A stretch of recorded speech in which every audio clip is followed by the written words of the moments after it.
श्री बालाजी संस्थांतर्फे श्रावण मासानिमित्त सुरू झालेल्या प्रवचनमालेचा आजचा व्याख्यानाचा विषय आहे दैनंदिन जीवनात योग आणि आहार याचे महत्त्व। व्याख्यानकर्ते आहेत श्री महेश जोशी, त्यांनी कृपया आपलं स्थान ग्रहण करावं।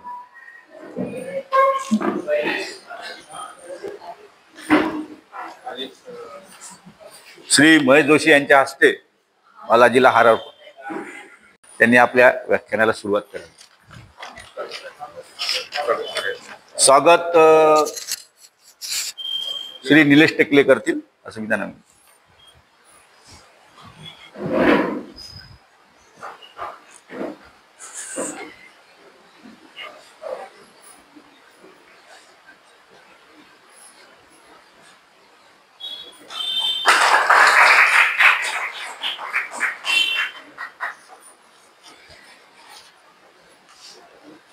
धन्यवाद।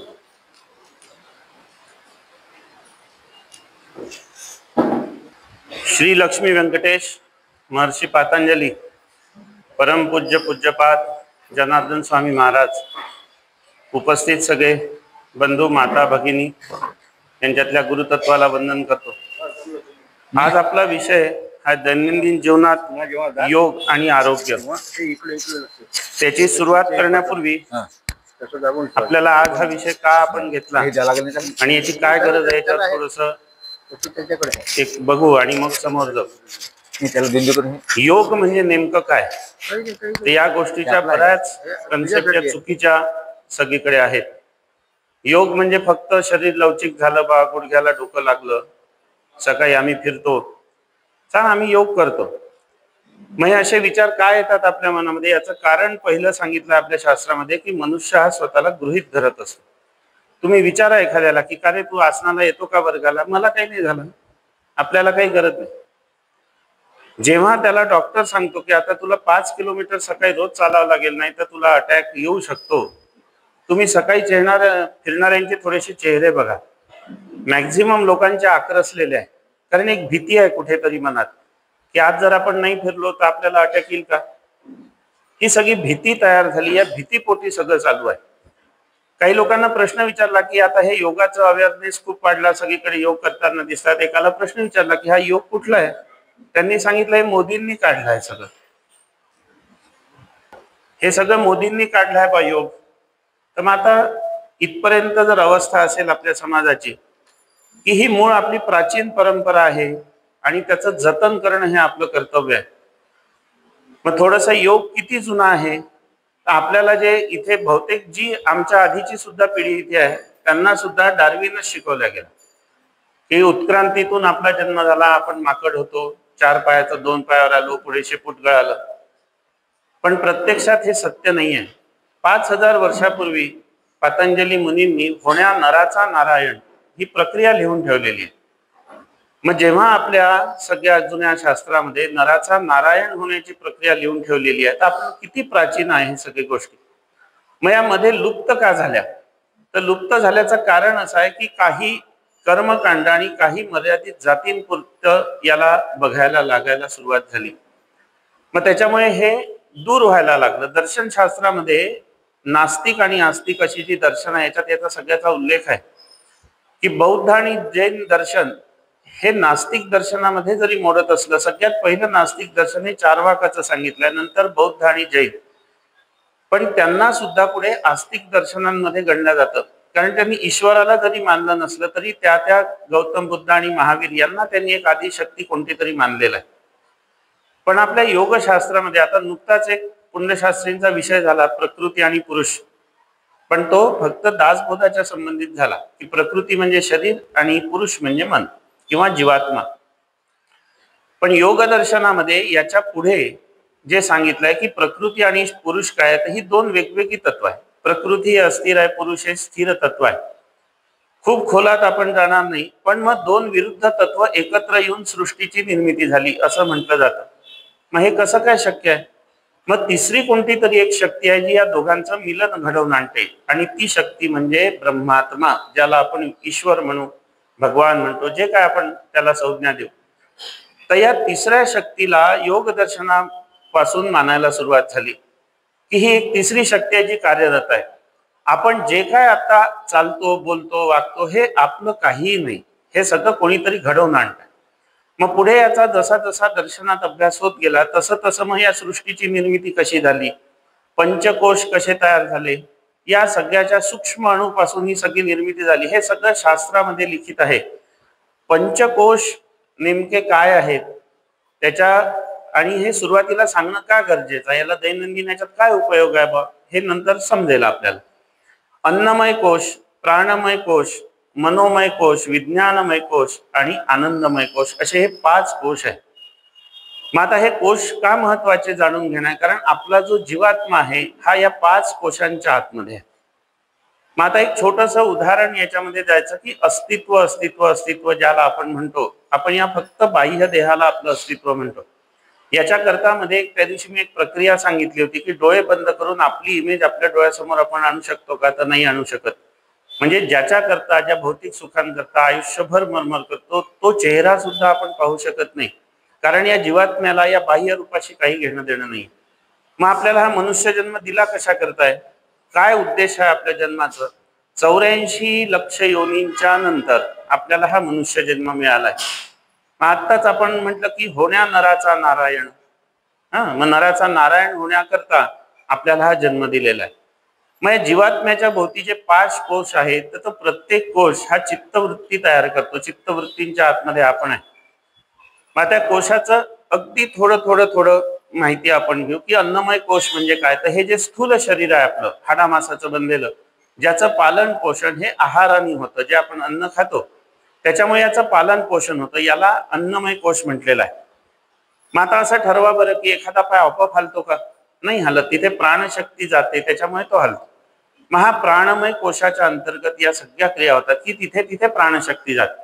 आता वयानुसार कोणाचे पाय बधीर होतात, कोणाला मुंग्या येतात, चालताना एका पायात जोर कमी होतो, हे सगळं काय आहे तर तिथे रक्तपुरवठा कमी होतो हे आपण म्हणतो, पण मुळामध्ये प्राणशक्तीचा तुटवडा त्या जागी होतो.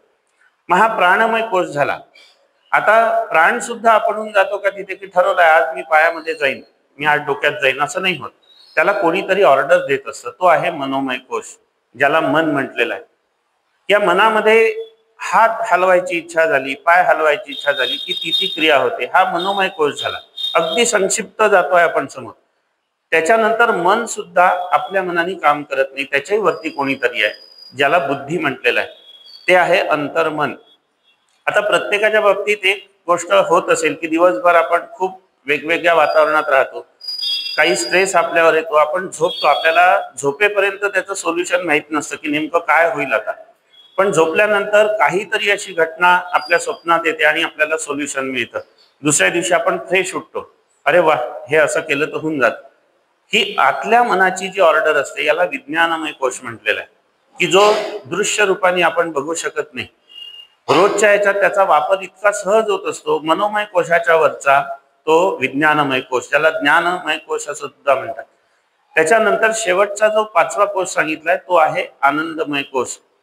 सच्चित आनंद हा शब्द आता 2-3 दिवसाच्या प्रवचनामध्ये आपण ऐकला की ईश्वराचं रूप सच्चित आनंद, हा कोश आहे आनंदमय कोश. आणि आनंदमय कोशाच्या तिथे पूर्ण आनंद आपल्याला अनुभवायला येतो. म्हणजे काय होतं की 3 गुण जे आपल्या शरीरात आहे, सत्व रज आणि तम, याच्यातले रज आणि तम गुण याचा लोप पावतो आणि पूर्ण सत्व गुणाचा आनंद आपण घेतो, त्याच्यामुळे अंतर्ज्ञानाची प्राप्ती होते. या सगळ्या गोष्टी या पंचकोशाच्या आतमध्ये आपला जीवात्मा आहे. मग आता प्राण उपप्राण याचं कार्य, आता हे दैनंदिन जीवनामध्ये आपल्याला या गोष्टी माहीत असणं आवश्यक आहे. आज आपण इथे कोणतीच क्रिया करणार नाही, कोणतेही आसन करण्याला लावले, पण हे सगळं का करायचं, योग मार्गाला का जायचं, याच्या करताची ही माहिती म्हणून आज आपण या इथे हे सगळं बसलेलो आहे. तर प्राण आणि अपान मुख्य 2, प्राण अपान उदान व्यान समान, हे सगळे पंचप्राण आहे. नाग कुर्म कृकल धनंजय हे सगळे उपप्राण आहे 5. तर आता प्राणवायूचं कार्य आहे ऊर्ध्व गमन.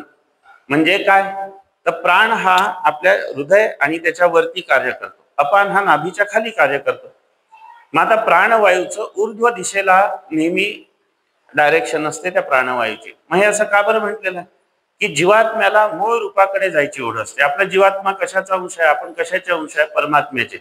मग जन्माला आलो तर त्याचा अंश तुटला आपला, आपण या देहामध्ये आलो, पण त्याची ओढ ही परमात्म्याकडे असते जायची. म्हणून प्राणाची दिशा ही ऊर्ध्व आहे. अपानाचं काम आपल्याला एक माहिती आहे की मल शोधन, मल विसर्जन, निष्कासन, हे सगळं अपानाचं काम आहे, एवढीच माहिती आपल्याला. पण मूळ अपानाचं जर कार्य कोणी विचारलं तर अपानाचं कार्य आहे की प्राणवायूला खाली जीवामध्ये राखून ठेवणं, ओढून ठेवणं, हे अपान काम करतं. त्याच्यामुळे अपान जर शुद्ध नसला तर काय होईल? प्राण निघून जाईल. म्हणून अपानालाही तेवढंच महत्व आहे.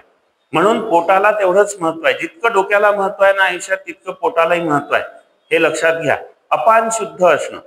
मग आता याच्यामध्ये एक उदाहरण येतं की आता काही लोक सायकल चालवतात, काही लोक विविध आसनं किंवा व्यायाम करतात. आसनं सोडून द्या, व्यायाम करतात, पण यांची पोटं काय सुटतात? सायकल रेग्युलर चालवतो पण पोट सुटलेलं असतं. असं का बरं होतं? त्याचं कारण आहे की कमरेच्या खालच्या भागाला फक्त व्यायाम होतो आणि वरचं शरीर हे स्थूल देह त्या सीटवर बसलेला असतो. मग आता आसनं नेमकी काय काय करतात याची थोडीशी माहिती घेऊन पुन्हा पुढे जाऊ की वेगवेगळी आसनं काय करतात. आता एक शरीर रचना प्रत्येक मनुष्याची आहे की मुखापासून गुदापर्यंत ही पाचन प्रणाली आहे. आपण आहार आणि आसनं हे सगळं मिक्स एकत्र घेत चाललो आहे. मुखापासून गुदापर्यंत ही आपली शरीराची रचना आहे. मग आता मुखापासून जेव्हा अन्नाचा घटक आत जातो तेव्हा तो जठर, लहान आतड, मोठा आतड आणि त्याच्यानंतर गुदस्थान, छोटे 4 घेऊ, मधले जाऊ द्या, या मार्गाने तो बाहेर पडतो मल आणि मूत्राच्या रूपामध्ये. मग आता याच्याकरता आहार कसा करायचा, ही सुरुवातीला आहारापासून जाऊ आपण की आहार कसा केला पाहिजे. आपण प्रत्येक गोष्टीला का नाही प्रश्न विचारला तर आपला अभ्यास अधिक चांगला होतो.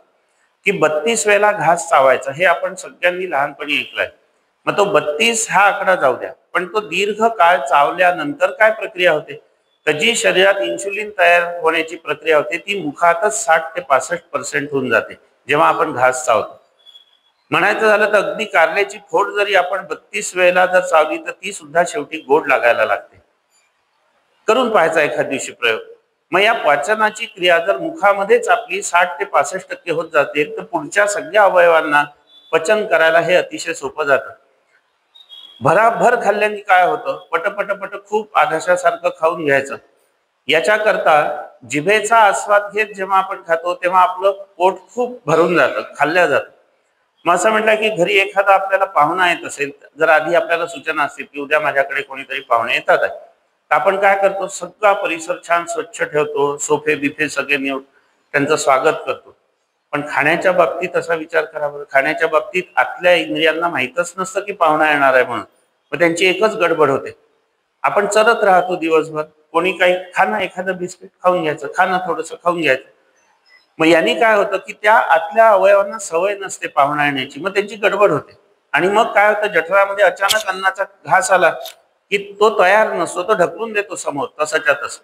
लाळेचं प्रमाण जेव्हा दीर्घ चावल्याने क्रियामध्ये होतं तेव्हा ती लाळ काय करते तर आपल्या मेंदूला संवेदना पाठवते की आता पचन क्रिया सुरू झालेली आहे. मेंदू काय करतो? या संवेदना जठर, लहान आतड, मोठा आतड या सगळ्यांकडे त्या संवेदना पाठवतो. त्याच्यामुळे ते सगळे तयार राहतात आणि ही पाचन क्रिया आपली व्यवस्थित होते.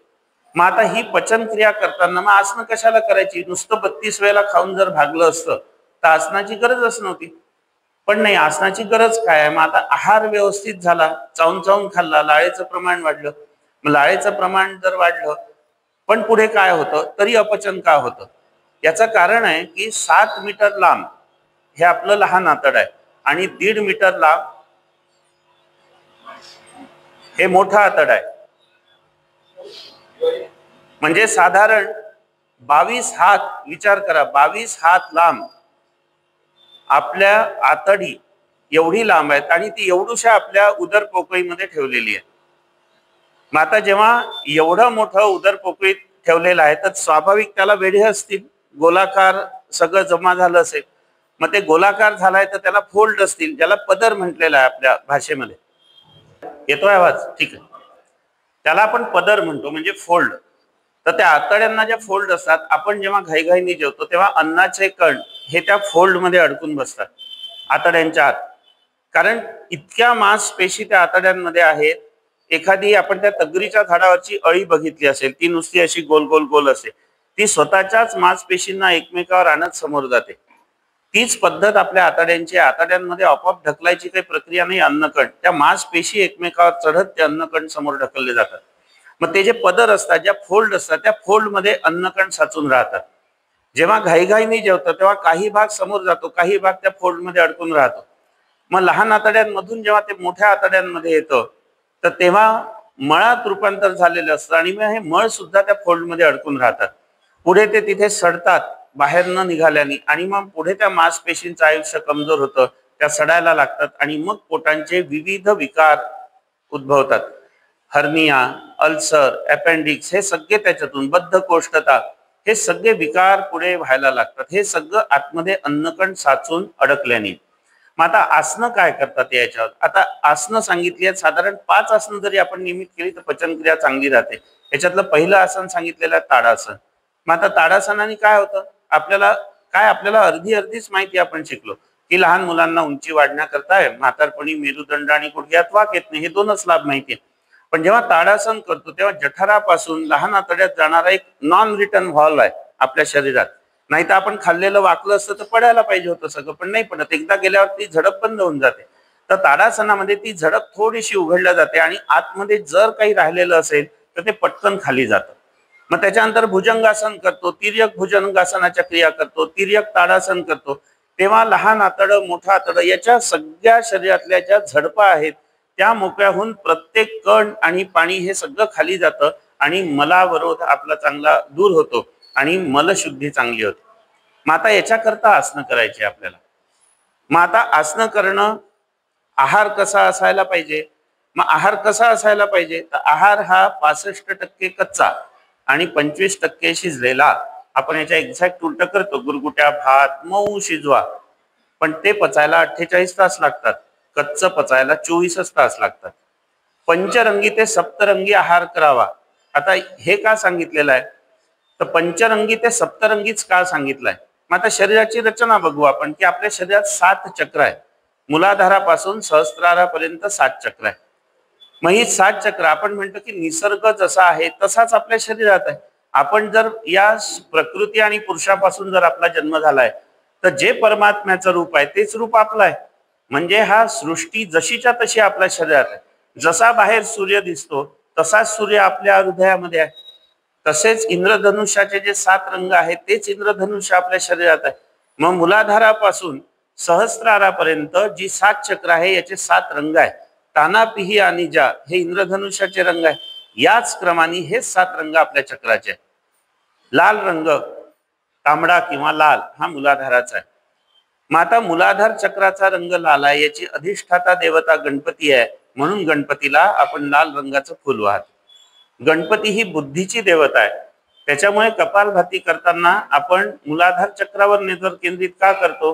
कारण कपालभाती ही अंतर्मनाची शुद्धी क्रिया आहे. मग मन बुद्धी कोणाशी संबंध आहे? गणपतीचा. मग आता याप्रमाणे एक एक चक्र जर आपलं शुद्ध राहिलं तरी आपण निरोगी राहता येतो. आता बघा, एका ठिकाणी आपल्याला पोहोचायचं आहे, तिथे जायचे विविध मार्ग आपल्या शास्त्रात सांगितले. जरूर नाही की तुम्ही एकाच मार्गाने जा, पण एका मार्गाने हे सलग जायला पाहिजे, हे मात्र नक्की. सगळ्या इथे इतकी प्रवचनं झाली की नवविधा भक्ती झाली. आता 9 प्रकार आहे भक्तीचे मार्ग समाधीपर्यंत पोचायचे. समापत्तीभ्याम म्हटलेला आहे. मग आता तिथे पोचायच्या वेगवेगळ्या मार्गातला सर्वश्रेष्ठ मार्ग कोणता? तर जो ज्या मार्गाने जातो त्यांनी त्याला सर्वश्रेष्ठ समजावं आणि त्याच मार्गाने चालत राहावं. कारण मार्ग वेगवेगळे बदलले तर काय होतं? याच्याकरता एक आपल्या सगळ्या याच्यात एक उदाहरण छान सांगितलं जातं की एकदा एक भक्त शंकराची आराधना, गायत्रीची उपासना करत होता. ती उपासना इतकी त्याची छान चालू होती तर अगदी दिव्य त्याला काहीतरी मिळणार अशा अवस्थेपर्यंत तो पोहोचला होता. पण असंच दोस्त मित्र कोणीतरी सांगितलं की अरे काय इतके दिवस झाले तुला काही प्रसन्न होत नाही गायत्री, तू आता भोलेनाथाची शंकराची उपासना करतो, भोलेनाथ आहे, लवकर प्रसन्न होत. मग त्यांनी ती आराधना सोडून दिली आणि शंकराची उपासना चालू केली. शंकर प्रसन्न झाले. आता जेव्हा जेव्हा अशा काही घटना घडतात, नारद मुनी असतातच सोबत, तर नारदांनी शंकराला प्रश्न विचारला की त्या भक्तांनी तुमची उपासना केली, तुम्ही प्रसन्न झाले, पण त्याला दर्शन का देत नाहीये? त्याच्यावर शंकरांनी उत्तर दिलं की अरे त्याची या गायत्रीच्या उपासनेने इतकं मोठं तेज त्याच्या समोर तयार झालं की मी त्याला दिसतच नाही. याचं तात्पर्य काय सांगायचं? की एक मार्ग जर त्यांनी अगदी इप्सित फल मिळेपर्यंत जर पेशन्स ठेवले असते तर त्याला ते दर्शन झालं असतं. आपलं हेच होतं. आपण एखाद्या योगाभ्यासाला लागतो, मग दुसरा कोणीतरी भेटतो, अरे ते करून पहा ना, झाली आपली गाडी वळली तिकडे. एका मार्गाने आपण जात नाही म्हणून आपल्याला काहीच मिळत नाही. तर पहिले एक खूणगाठ धरा की मला काय करायचंय, मला आयुष्यात एक मार्ग कोणताही असतो, मी काहीच म्हणणार नाही की तुम्ही याच मार्गाला आहे, जो कोणता तुम्हाला आवडेल, जो श्रेष्ठ वाटेल, पण तो मार्ग सोडता कामा नये. मग आता हे सगळं आहाराची माहिती, योग का करायची ही माहिती, मग आता ही जी 7 चक्र आहे तर ही या 7 चक्रांचं शरीरात काय महत्व आहे याचा उल्लेख का झाला आता, कारण या सगळ्यांचा असर हा आपल्या हार्मोनल बॅलन्सिंग मध्ये असतो. साधारण 40 ते 45 नंतर हार्मोनल इम्बॅलन्सिंग व्हायला लागतं, महिलांमध्ये याचं प्रमाण जास्ती आहे.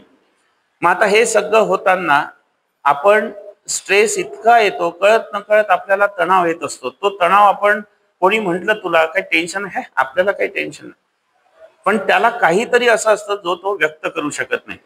मग हा जो स्ट्रेस आहे हा साठत जातो. मग पुढे पुढे याचे शरीरावर असर पडतात. योगशास्त्र आता घेरण संहितेमध्ये महर्षी घेरणदांनी तर एक पहिलंच वाक्य म्हटलेलं आहे की शरीर आणि मन हे वेगळं ते मानतच नाही. मग असं का बरं म्हटलेलं आहे की शरीराला काही व्याधी झाली तर मनाला व्याधी होतेच, आणि मनाला काही व्याधी झाली तर शरीराला होते. असं होतं का की पायाला दुःख झालं आणि आपण खूप प्रसन्न हसून राहिलो, असं नाही होत. किंवा मनोविकार जडला तर शरीर खूप धावून राहिलं, असंही होत नाही. मग इतक्या निगडीत बाजू आहे शरीर आणि मन की एकाला जर त्रास झाला तर तो दुसऱ्याला होतोच. मग त्याच्यामुळे या सगळ्या गोष्टींमधूनही आपलं मन शांत करायचं, आनंदमय कोशापर्यंत पोहोचायचं. आणि या जीवन ज्याच्याकरता आपल्याला जन्म झालाय तो जन्म कशा करताय, समापत्तीभ्याम, समाधीपर्यंत पोहोचायच्या कोणत्या तरी एका मार्गाला तुम्ही जा.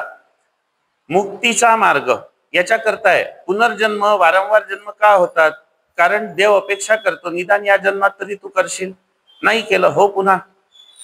आता कर्म, आता इथे उल्लेख येतो कर्माचा. आपण आता या 2-3 दिवसाच्यात कर्म हा विषय झाला थोडासा, पण एक सोप्या भाषेत म्हणायचं तर प्रत्येक कर्माची ही प्राप्ती आणि परिणाम आहे, हे लक्षात ठेवा. की कर्म जे काय करू आपण याचं फळ आपल्याला मिळणार आहे. पण आपल्याला इतके पेशन्स कमी असतात. 8-10 दिवस वर्गाला येतो, मी रोड व्हायला आलो, मी रोडच नाही होत आहे, सोडून देतो. असं नाही होत, प्रक्रिया सुरू झाली असते, वाट पाहावी लागेल थोडी. 50-60 वर्षाचा आहार हा 2 दिवसात कसा बरा होईल तुमचा, रोग कसा बरा होईल. मग प्रत्येक कर्माला प्राप्ती आणि परिणाम आहे. याचे पुन्हा एक उदाहरण छान सांगितलं की अर्जुन आणि कृष्ण एकदा प्रवासाला निघाले. एका समुद्राच्या तिथे त्यांना मच्छीमार दिसला अर्जुनाला. तो जाळ टाकून खूप मासोळ्या पकडत होता. मग त्यांनी कृष्णाला विचारलं की हा याच्या परिवाराच्या पुरुषार्थाकरता, आता परिवाराचं पालन पोषण म्हणजे पुरुषार्थ म्हणतो आपण, पुरुषार्थाकरता हा मासोळ्या पकडतोय, देवा याला पाप लागेल की नाही लागेल. कृष्णाने उत्तर दिलं जरी तो पुरुषार्थ करत असला तरी त्याला पाप हे लागणारच आहे.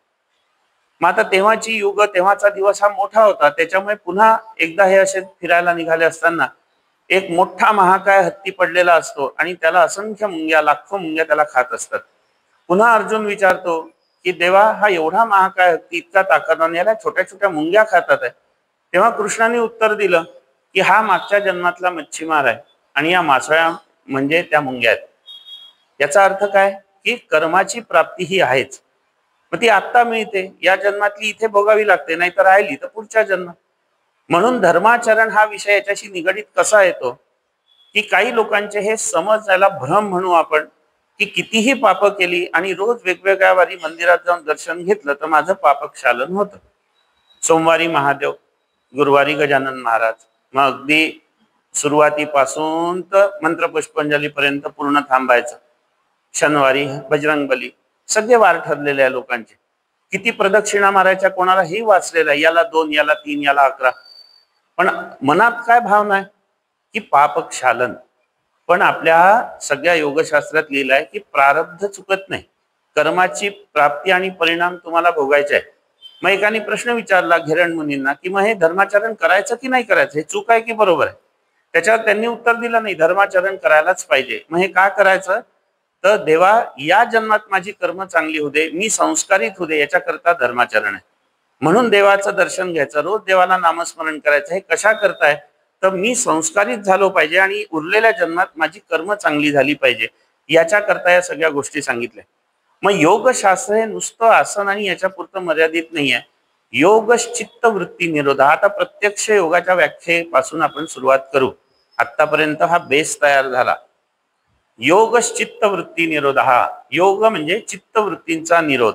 मोह, माया, लोभ, अहंकार या सगळ्या चित्तवृत्तींमध्ये मोडणाऱ्या गोष्टी आहेत, या दूर करणं. पहा, नायनाट हा शब्द वापरलेला नाहीये, निरोध शब्द वापरलाय, म्हणजे रोखणे.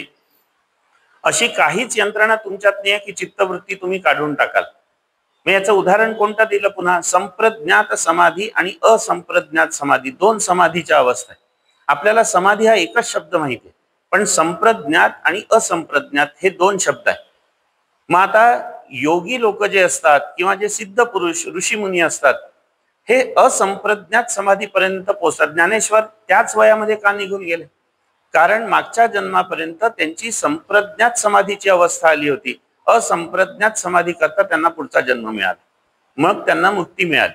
असंप्रज्ञात समाधीनंतर मुक्ती आहे, संप्रज्ञात समाधीनंतर पुनर्जन्म आहे, हे लक्षात ठेवा. सगळे योगीजन हे संप्रज्ञात समाधीपर्यंत पोहोचतात, जीवन संपतं, पुन्हा पुढचा जन्म येतो असंप्रज्ञात समाधीपर्यंत पोहोचायला. मग त्या दोन मधला फरक लक्षात घ्या की संप्रज्ञात समाधी जेव्हा प्राप्त होते तेव्हा सत्व गुणांचं राज्य राहतं. रजो आणि तमगुण हे लोप पावतात. ते सत्व गुणाला पुरेसं पोषक असं कार्य करायला लागतं. पण आता तीन गुण असे आहेत शरीरातले, हे 24 तास सतत एकाच गुणांमध्ये आपण राहत नाही. मधूनच रजोगुणाचा प्रादुर्भाव होतो, मध्येच तमोगुणाचा होतो, सत्वगुणाचा. त्याच्यामुळे तीन गुण सतत वर खाली होत राहतात. त्याच्यामुळे मॅक्झिमम सत्वगुणात जो राहतो तो संप्रज्ञात समाधीपर्यंत पोहोचतो. मग त्याला विभूती मिळतात. विभूती म्हणजे अनुभूती येतात आणि त्यातून सिद्धी मिळतात. आता योग दर्शनाची चार याच्यात जी विभागणी झाली आहे, समाधी साधनपाद, समाधीपाद, विभूतीपाद आणि कैवल्यपाद. 195 सूत्र ही कोणी निर्मिली? ही का निर्मिली? पतंजली मुनींनी. आपण मगाशी जो डार्विन आणि पतंजली मुनींचा हे घेतला की योगशास्त्र हे प्राचीन आहे. ते कसं प्राचीन आहे? तर हे आदियोगी ज्याला म्हणतो आपण, भगवान शंकर यांनी हे योगशास्त्र सगळं पार्वतीला सांगितलं. पार्वतीच्या माध्यमातून ते नंदी पर्यंत आलं, तिथून नारद मुनी, तिथून मग नाथ परंपरेत आलं आणि गोरखनाथांच्या तिथून हे सगळं शास्त्र पुन्हा समोर आलं. मग पतंजली मुनींचा जन्म का झाला? कारण हे शास्त्र सगळं ऋषी मुनी इतर सगळीकडे विखुरलेल्या अवस्थेत होतं. पण कलियुग समोर येणार होतं, तर भगवंतांनी हा निर्णय घेतला की हे शास्त्र एकत्रित असलं पाहिजे. कारण कलियुगातलं आयुष्य हे कमी आहे, 100 म्हटलंय, पण 70 ते 100 ही रेंज आहे. मग या आयुष्यामध्ये त्यांना वेळ किती कमी आहे. मग त्यांना एवढं जर सगळं वाचायचं तर हे शक्य नाही. म्हणून हे संक्षिप्त स्वरूपात असावं याच्याकरता शेषनागांनी पतंजली मुनींच्या रूपाने अवतार घेतला. पतंजली का म्हटलेला? पत अंजली. पत अंजली म्हणजे ओंझळ, ओंझळीतून पाणी पडून मानवी देहामध्ये शेषनागांनी अवतार घेतला. याला पतंजली मुनी असं म्हणतात पुढे. मग या पतंजली मुनींनी 195 सूत्रबद्ध केली. याला योग दर्शन म्हटलेलं आहे. त्याच्यातली 4 पाद आहेत, साधनपाद, समाधीपाद, विभूतीपाद आणि कैवल्यपाद. तर साधनपाद 51 सूत्र आहे, पुढे समाधी आणि विभूती ही 55 आहे आणि शेवटी 34 कैवल्यपाद. आता योग, साधन, आसन हे सगळं साधन पादामध्ये मोडतं. मग आता साधन काय आहे? आपण योगासनं करतो, हे साध्य नाही आहे, हे साधन आहे. ही वस्तू आहे ज्याचा उपयोग करून आपण समोर जातो. साध्य काय करायचं आहे? तर समापत्ती, भ्याम, समाधी अवस्था प्राप्त करायची, हे साध्य आहे. याच्याकरता हा आपल्याला जन्म दिलाय. मग योग चित्त वृत्ती निरोध हे एक व्याख्या झाली. एक सामान्य अगदी प्रारंभिक व्याख्या जी लोकांना माहिती आहे ती आहे जोडणे. योग म्हणजे जोडणे, शरीर आणि मन या दोघांना एकत्र जोडणं म्हणजे योग. आता गीतेमध्ये सुद्धा काही व्याख्या आहे. कैवल्यम प्राप्यते योगात. आता कैवल्य म्हणजे पुन्हा मोक्ष, योगाच्या माध्यमातून मोक्षाची प्राप्ती करून घेणं, ही सुद्धा योगाची व्याख्या आहे. समत्वम योग उच्चते, ही सुद्धा व्याख्या केली आहे पुन्हा गीतेमध्ये. मग समत्वमचा अर्थ आहे संतुलन. शरीर, मन, बुद्धी, विचार या सगळ्यांचं संतुलन साधतो तो योग. अशा विविध व्याख्या या गीतेमध्ये सुद्धा आढळतात. वेगवेगळ्या पुराणांमध्ये, उपनिषदांमध्ये सुद्धा वेगवेगळ्या व्याख्या आढळतात. पण मुळात मन आणि शरीर एका ठिकाणी बांधून क्रिया करणं यालाच योग म्हटलेलं आहे. लहानपणी सगळ्यांना आपल्या आई वडिलांनी, आता आम्हाला तर सांगितलं, आम्ही फार अभ्यास करत नसल्यामुळे, मन लावून अभ्यास कर. हे मन लावणं म्हणजे काय होतं? काही असा काही कोणता पदार्थ नव्हता. मग आता हीच गोष्ट पुढे योगासनात किती महत्वाची आहे की जी क्रिया आपण मन लावून करतो. मग अवयव ध्यान याच्याच करता सांगितलं की किती सारे रोग तर फक्त अवयव ध्यानाने दूर करता येतात. आपण आपलं शरीर कधी निहाळलंच नाही, शरीराची रचना कधी निहाळली नाही, मनोमन त्या शरीराला शांत केलं नाही. आणि योगाच्या माध्यमाचा उद्देश आहे की मनाला शांत करणं, मनाचे जे सगळे द्वंद्व आहे हे शांत करणं. मग आसन आणि प्राणायाम यांनी काय फायदा होतो असं साधं एक वाक्य विचारलं तर आपल्याला सांगता आलं पाहिजे की द्वंद्वाचं आघातात रूपांतरण न होऊ देणं हा आसन आणि प्राणायामाचा लाभ आहे. मग आता थोडासा पाय दुखतोय आपला, हे द्वंद्व झालं, पण त्याच्याकडे लक्षच दिलं नाही तर पुढे तो बधीर होईल, त्याचा क्रिया बंद होईल, लंगडत चालावं लागेल, हे झाला आघात. मग असं आसन आणि प्राणायामांमध्ये थोडासा श्वास घ्यायला त्रास झाला, लक्ष दिलं नाही, पुढे दमा विकारापर्यंत गेलं, तो झाला आघात. सुरुवातीला जर काळजी घेतली तर द्वंद्वाचं आघातात रूपांतरण होणार नाही. याच्याकरता आसन आणि प्राणायाम करायचा. मग या सगळ्या योगाच्या व्याख्या झाल्या. मग योगाच्या व्याख्या झाल्यानंतर मग पुढे येतो श्वास. श्वास आणि प्रश्वास हा अविरत चालू असतो. मग तो अविरत चालू तर पुन्हा याची एक छान गोष्ट आहे, म्हातारीची गोष्ट. ती अगदी समजायला सोपी. दृष्टांत काल दिले जातात तर दृष्टांत हे तो विषय आपल्याला अधिक सोपा व्हावा याच्याकरता दृष्टांत असतात. एक म्हातारी असते, ती जंगलात जात असते, मोळ्या घेऊन येत असते. तर तिला एकदा जंगलामध्ये ब्रह्मराक्षस भेटतो. तो म्हणे, म्हातारी तुझं वय बघता आता मी तुझ्या प्रसन्न झाला, किती काम करशील तू, आता मी तुझ्या सोबत येतो, तू मला जे काम सांगशील ते मी करीन क्षणार्धात, मी प्रसन्न झालोय. फक्त माझी एक अट आहे की एकानंतर एक काम तुला सांगावं लागेल. ज्या दिवशी तू मला काम सांगणं बंद केलं त्या दिवशी मी तुला मारून टाकीन, खाऊन टाकीन. म्हातारीला वाटतं एवढी कामं असतात, आपण सांगू. म्हातारी म्हणे, चल मला घेऊन. पटकन ब्रह्मराक्षस तिला खांद्यावर घेतो, तिच्या झोपडीजवळ येतो.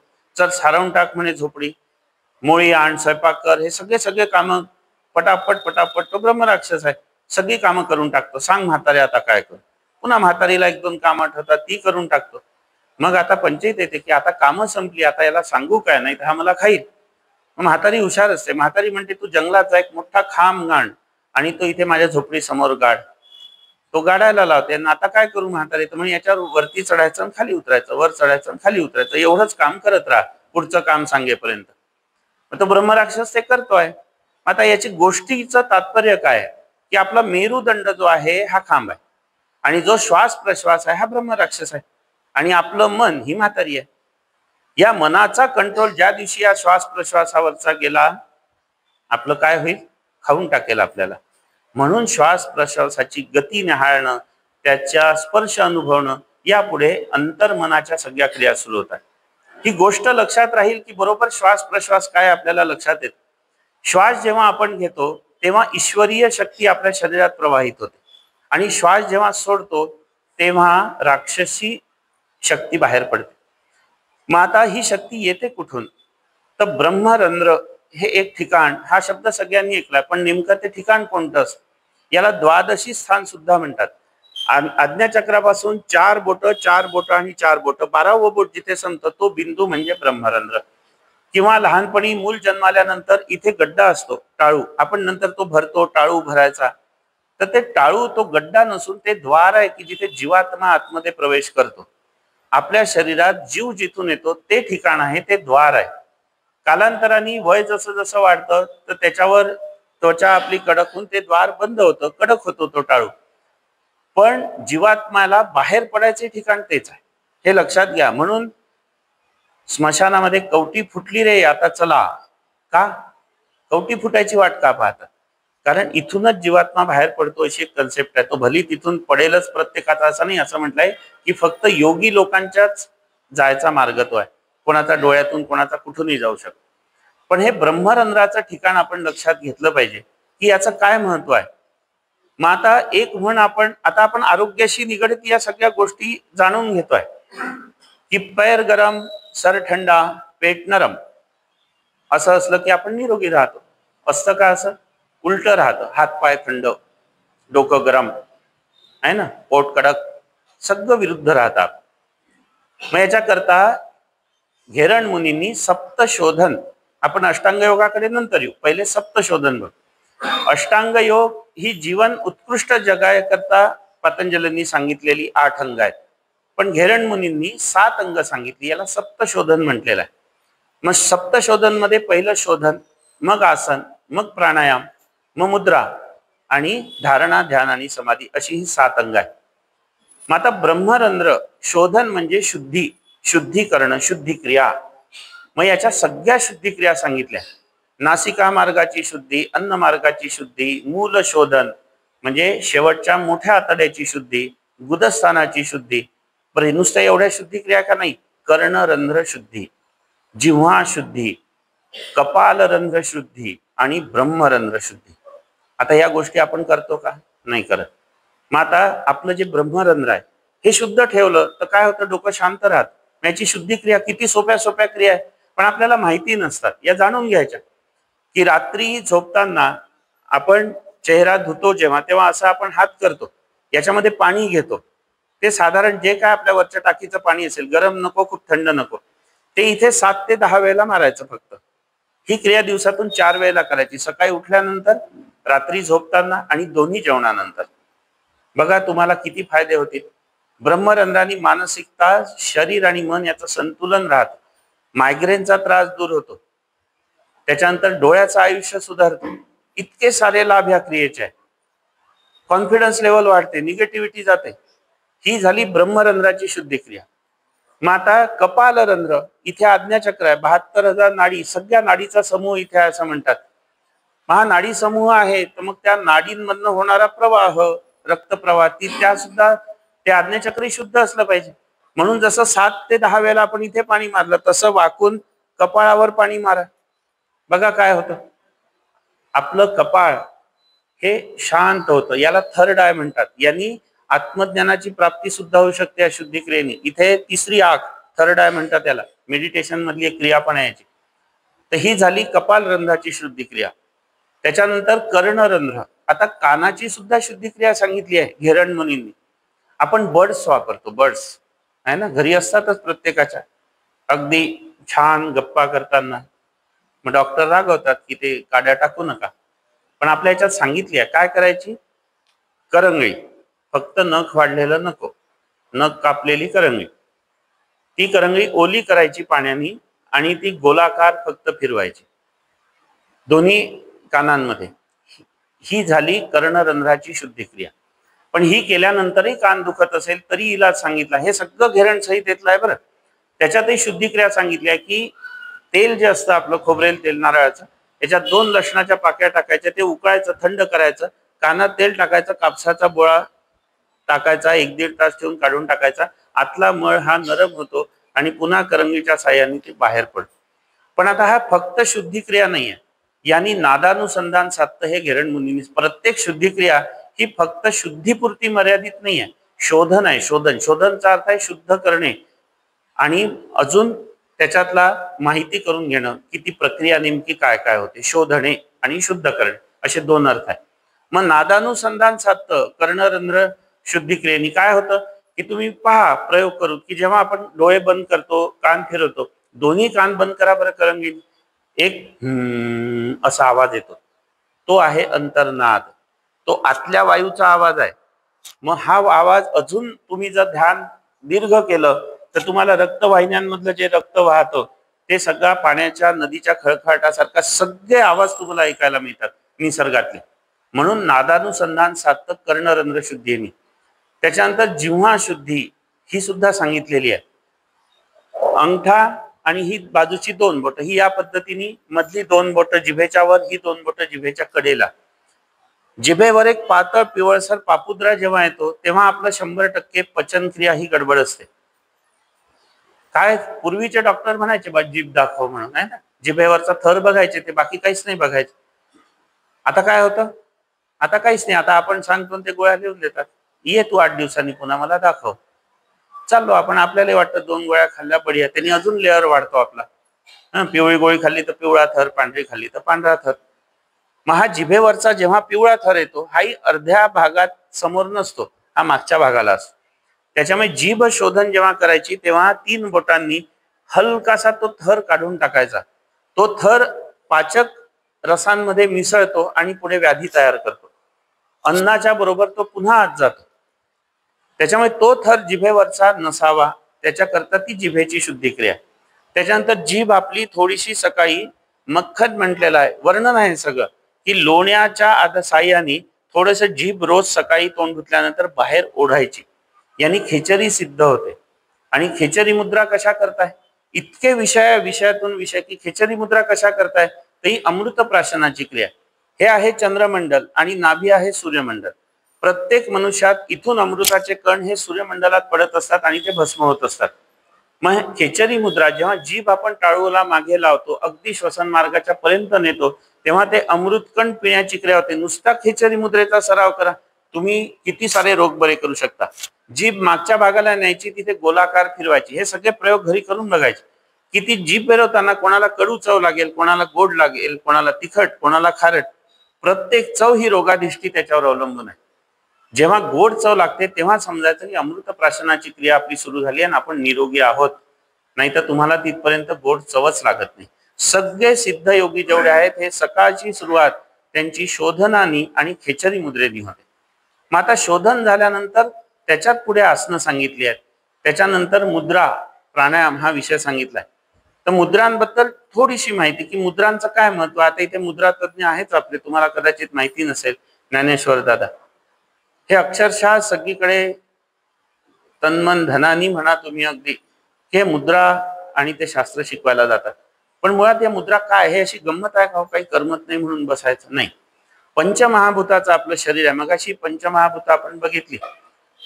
हे आहे अग्नितत्वाचं, हे वायू तत्वाचं, हे आकाश, पृथ्वी आणि जल, ही 5 तत्व आहे. लहानपणी शाळेत सांगायचं ना, मॅडम का करंगळीत दाखवायचं, असं का नाही दाखवायचं आपण, हे जलतत्वाचं बोट आहे, समजायचं कुठे जायचं याला. मग आता मुद्रांना का महत्व आहे, की या मुद्रा का करायच्या आसन प्राणायामामध्ये, तर याचं कारण सांगितलं आहे. की आजकाल एक ऑरा पाहायचं मशीन आलेलं आहे. त्या मशीननी आपण दिसत नाही पण आपल्या भोवतीचा ऑरा बघता येतो. तर जेव्हा या मशीननी पिक्चर घेतलं तेव्हा हे सगळ्या आधुनिक सायन्सच्या लक्षात आलं की आपल्या हाताची बोटं, पायाची बोटं, याच्यातून प्राणशक्ती आपली सतत बाहेर पडत असते. मग हे मुद्रा, हे जुन्या आपल्या ऋषीमुनींना किती प्रगत होतं आपला विचार करा, की त्यांनी मुद्रा सांगितलेले आसन करताना की प्राणशक्ती बाहेर पडू नये शरीरातली, ती पुन्हा आपल्या शरीरात प्रवाहित व्हावी, याच्याकरता या मुद्रा सांगितलेल्या आहेत. मग आता बघा की ज्ञान मुद्रा, याला ज्ञान मुद्रा म्हटलेला आहे, की मॅक्झिमम आसनं करताना या मुद्रेत बसतो. गौतम बुद्ध, ही सगळ्या मुद्रा आपण बघितल्या. तर शरीरातला अग्नी आणि वायू हा जर समप्रमाणात असेल तर आपण निरोगी राहतो. मग आता आपण चुकीचा मुद्रा केली तर चुकीचा असर होईल. घेरण संहिता हटक प्रदीपिका, याच्यामध्ये एक श्लोक आहे की सप्रमाण समात्रा जर आसन आणि प्राणायाम करत नसू तर शरीर हे रोगाचं घर बनतं. आपण इतकं याच्याकडे लाईटली घेतो आसन प्राणायामाला. सकाळी गजानन महाराजांनी एवढी वर चिलीम केली नसेल असे लोक प्राणायाम करताना दिसतात. हे असे हात असतात त्यांचे, काहीच्या काही. याचा एक क्रम सांगितलाय. आता अष्टांग योगाचा आपण पुढे घेऊ, त्याच्यात हा क्रम येईल. पण मुळामध्ये ही सगळी प्रक्रिया आपण जेव्हा करतो, या शुद्धिक्रियेचा आपल्या शरीराला लाभ होतो, या सगळ्या आसनांचा लाभ होतो, या मुद्रांचा लाभ होतो, आणि पुढे धारणा, ध्यान आणि समाधी, याला अंतरंग साधना म्हटलंय. चित्ताला एका ठिकाणी बांधणं म्हणजे ध्यान. मग आतापर्यंत आसन प्राणायाम मुद्रा हे कशामध्ये मोडत होतं, हे बाह्यरंग साधना होती. बहिरंग साधना ही बाह्य शरीराकरता, हे शरीर तंदुरुस्त करावं. आता एका जागी स्थिर बसायचं तर आसनं करायला पाहिजे, त्याच्याकरता शरीरात स्थिरता येईल. मग नुसतं शरीर स्थिर झालं तर चालेल का, नाही, मनही शांत पाहिजे, याच्याकरता प्राणायाम सांगितलाय. आणि या 2 गोष्टी साधल्यानंतर मग चित्त एका ठिकाणी. आता या रामदास स्वामींचं सगळं आपण झालं तर चले वातम चले चित्तम असा एक त्यांचा श्लोक आहे त्या दासबोधामध्ये. म्हणजे वाऱ्याच्या प्रमाणे मन चंचल आहे आपलं, फार कठीण आहे चित्ताला एका ठिकाणी बांधून ठेवणं. मग ते एका ठिकाणी बांधायची क्रिया म्हणजे धारणा, की कोणत्याही एका ठिकाणी आपल्याला चित्त बांधता आलं पाहिजे, याला धारणा म्हटलेलं आहे. त्या चित्त धारणेला एकतानता येणं म्हणजे दीर्घकाळ त्या स्थितीत बसून राहणं, याला ध्यान म्हटलेलं आहे. आणि या दोन्हीच्या साह्याने तिसरी जी अवस्था आहे ती म्हणजे मी आणि ईश्वर सम आहोत, ही अवस्था म्हणजे समाधी अवस्था. समत्व, मी आणि ईश्वर सम आहोत, मी त्याचंच रूप आहे, जसाच्या तसा मी म्हणजे तो, ही अनुभूती जेव्हा येते त्या अनुभूतीला समाधी अवस्था म्हटलंय. आणि एकदा समाधी अवस्था आली की या भौतिक सुखांकडे, या स्थूल देहाकडे आपलं लक्ष जात नाही, आपण मुक्तीच्या मार्गाला लागतो. मग या सगळ्या सप्तशोधनांचं हे सगळं महत्व झालं.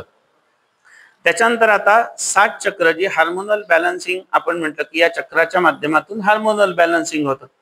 मग हे कसं कसं होतं पहा. आपण आता पटपट अगदी शॉर्ट मध्ये मूलाधार चक्रापासून सुरुवात करू. तर मूलाधार चक्र याचा संबंध आरोग्याशी आहे. शरीर आणि मन या दोन्हीचं आरोग्य हे मूलाधारावर अवलंबून आहे. आपले मनोविकारही जर जडले असतील, डिप्रेशन कोणाला असेल तर 100% मूलाधार अशुद्ध आहे. अशा लोकांची कॉन्फिडन्स लेवल 0 असते, निगेटिव्हिटी असते पूर्ण. तुम्ही विचारा बरं, एखादे आपल्या रोजच्या याच्यातले लगेच चेहरे येतात डोळ्यासमोर. आता पहा, आता या 7 चक्रांची माहिती सांगताना बरोबर चेहरे वाचायला मिळतात. तसे तसे लोक असतात आपल्या आयुष्यात. ज्या लोकांना म्हटलं का रे आपल्याला जायचं आहे आत्ता, मी आहे ना, दोन्ही क्वेश्चन विचारले. हो तू जायचं आहे आता, त्याच्यातनं हो पटकन निघत नाही. त्याला नेहमी शंका असते की आपल्याला कुठे नेऊन मारून तर नाही टाकणार. सगळ्या शंका आणि निगेटिव्हिटी. कोणत्याही कारणातलं एखादं काम करायचं, ते जमेल का आपल्याला, पण होईल का आपल्याच्या, सगळी निगेटिव्हिटी. मग अशा लोकांचं तुम्ही न बघता सांगा की याचं मूलाधार चक्र हे अशुद्ध आहे. मग त्याच्या पुढे येतं स्वाधिष्ठान चक्र. बरोबर, मूलाधार चक्र याचा रंग लाल. आता सगळी शास्त्र कशी निगडित आहे हे आपण सोबत सोबतच जाऊ. आता नादशास्त्र, संगीतशास्त्र, ज्योतिष्य हे सगळं एका ठिकाणी कसं निगडित आहे बघा. आता मूलाधार चक्राचा रंग लाल आहे. मग त्याचा कारक ग्रह सांगितलेला आहे मंगळ. मग आता ज्याला गुदस्थानाचे आजार आहे, मूळव्याध, भगंदर, पायच, न बघता सांगा तुझ्या पत्रिकेतला मंगळ खराब आहे आणि तो असायलाच पाहिजे, असतोच. त्या त्या ग्रहाचं कारकत्व असतं, त्याच्यामुळे तेथे चक्र अशुद्ध होतं, त्याच्यामुळे रोग उत्पन्न होतात. मग आता एखादा आला या स्वभावाचा, नैराश्यवाला आला, तरी सांगा तुझं मला मूलाधार चक्र अशुद्ध आहे आणि तुझा मंगळ खराब आहे, तरी सांगू शकता. मग सारे गम पद्धतीसा आहे, 7 स्वर आहे. ते 6 म्हणजे मूलाधार. इथून सारे गम पद्धतीसा पुन्हा 7 स्वर हे 7 चक्रांचं प्रतिनिधित्व करतात. मगाशी आपण सांगितलं तानापी आणि जे आहे 7 रंग आहेत, तेही 7 रंग याच क्रमाने आहे मूलाधारापासून सहस्रारपर्यंत. सप्तगृह मंदिराची रचना. आता राम मंदिर झालं, सप्तगृह आहेत पाहिलं आपण. बाहेर नगारे आणि आतमध्ये घंटा. मग हेच सगळे वाद्य आपल्या 7 चक्रांचे आहे. प्रत्येकाला वेगवेगळं वाद्य का आवडतं कधी विचार केला का? एखाद्याला बासरी आवडते, एखाद्याला जर बीट म्युझिक लावलं दुसरा लगेच ते बंद कर कर्कश आवाज, पण एखाद्याला तेच आवडतं. चक्राच्या शुद्धतेवर वाद्य सुद्धा अवलंबून आहे. ढोल ताशा नगारे ज्यांना आवडतात त्यांचं मूलाधार चक्र शुद्ध असतं. घंटानाद ज्यांना आवडतो मंदिरातला त्यांचं सहस्रार शुद्ध असतं. कोणाला बासरी आवडते, कोणाला तार वाद्य आवडतात, कोणाला तंतुवाद्य आवडतात. ही प्रत्येक वाद्य ही चक्राशी निगडित आहे. मग आता ज्योतिषशास्त्र याच्याशी निगडित आहे. आता कलर थेरपी, आपण अंगठ्या घालतो ना वेगवेगळ्या. मग कैपिल्यवार, आता उदाहरण नाव घ्यायला हरकत नाही, सगळ्यांनाच माहिती आहे. हा वापरा तुम्ही, हा 10,000चा खडा आहे, फायदा होईल. तो अमेरिकन डायमंड आहे, त्याचा फायदा होणार नाही, एक उदाहरण. पण मुळामध्ये शास्त्र हे खरा गोटा खोटा गोटा काहीच मानत नाही. ही आहे कलर थेरपी. ज्या रंगाची कमतरता आपल्या शरीरात आहे, डेफिशियन्सी आहे, तो रंग तुम्ही धारण करा, तुम्हाला तेवढाच लाभ मिळणार आहे. मग तुम्ही कोणत्याही रंगाचा साधा गोटा जरी घातला हातात, ट्रान्सपरंट, सूर्यप्रवाह त्याच्यातून प्रवाहितून शरीरात गेला तरी तुम्हाला तेवढाच लाभ आहे. त्या रंगाचे कपडे घातले तरी तेवढाच लाभ आहे. त्या रंगाचे दिवे घरात लावले तरी तेवढाच लाभ आहे. मग मूलाधार भगंदर पायच झालेला आहे, लाल रंगाचा खडा घाला, लाल रंगाचे कपडे घाला, बघा काय फरक पडतो. म्हणजे कलर थेरपी सुद्धा याच्याशी निगडित. आता फक्त एकेका विषयाचे तज्ज्ञ झाले आहेत. कलर थेरपी, आम्ही कुठे कलर थेरपी चालू आहे आम्हाला. मग त्या डॉक्टरनी पिवळेच कपडे घालायला सांगितले. बर, पत्रिकेकडे जातो, ज्योतिषाकडे जातो. कर्माच्या प्राप्तीचा विचार आपण करत नाही, प्रारब्ध मिटवायला जातो. हे लक्षात ठेवा, कोणताही ज्योतिष तुमचं प्रारब्ध मिटवत नाही. आणि हे मानसिक असंतुलनाचं लक्षण आहे की आपण या मार्गाला जातो. मुहूर्त पाहायचा, अमुक बघायचा, तमुक बघायचा. आता हा मुहूर्ताचा विषय आला म्हणून पुन्हा एक गोष्ट सांगतो की शिवस्वरोदय हा एक विषय आहे, ज्याला नाडी विज्ञान म्हणतात किंवा स्वर विज्ञान म्हणतात. आता इडा, पिंगळा, सुषुम्ना महत्वाच्या 3च नाड्या बघून त्याच्या आधी 108 वेळेला माळ का जपतो? सांगेल का कोणी 108 वेळेलाच का जपतो? त्याचं कारण असं की हृदयापासून इतर इंद्रियांकडे जायच्या नाड्या आहेत 108. मग 108 वेळेला मंत्राचं उच्चारण केलं तर त्याच्यातला रक्त पुरवठा हा व्यवस्थित प्रत्येक भागापर्यंत जातो. म्हणून मंत्र हा 108 वेळेला म्हणावा कोणताही. मग ही माहिती आपल्याला नसते. 108 का?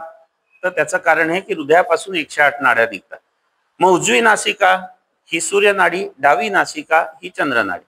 उजवीला पिंगळा म्हणायचं, डावीला इडा म्हणायचं आणि मध्य नाडी ही सुषुम्ना. मग आता गौरी कांचलिका तंत्र याच्यामध्ये शंकर पार्वतीचा एक संवाद आहे. गौरी कंचलिका तंत्रामध्ये पार्वतीने विचारलं की या नाडी म्हणजे आसन दूर, प्राणायाम दूर, फक्त नाडीच्या माध्यमातून सुद्धा तुम्ही समाधीपर्यंत पोहोचू शकता. मी मगाशी सांगितलं विविध मार्ग आहेत सगळे. मग आता पार्वतीने शंकराला विचारलं की आता आपण सगळी पार्वतीची मुलं आहोत, की या पृथ्वीवरच्या सगळ्या मुलांना तू एवढे रोग, एवढं सगळं नैराश्य, दारिद्र्य असंच दिलाय का? यांच्याकरता काही चांगलं तुम्ही देणारच नाही आहे का?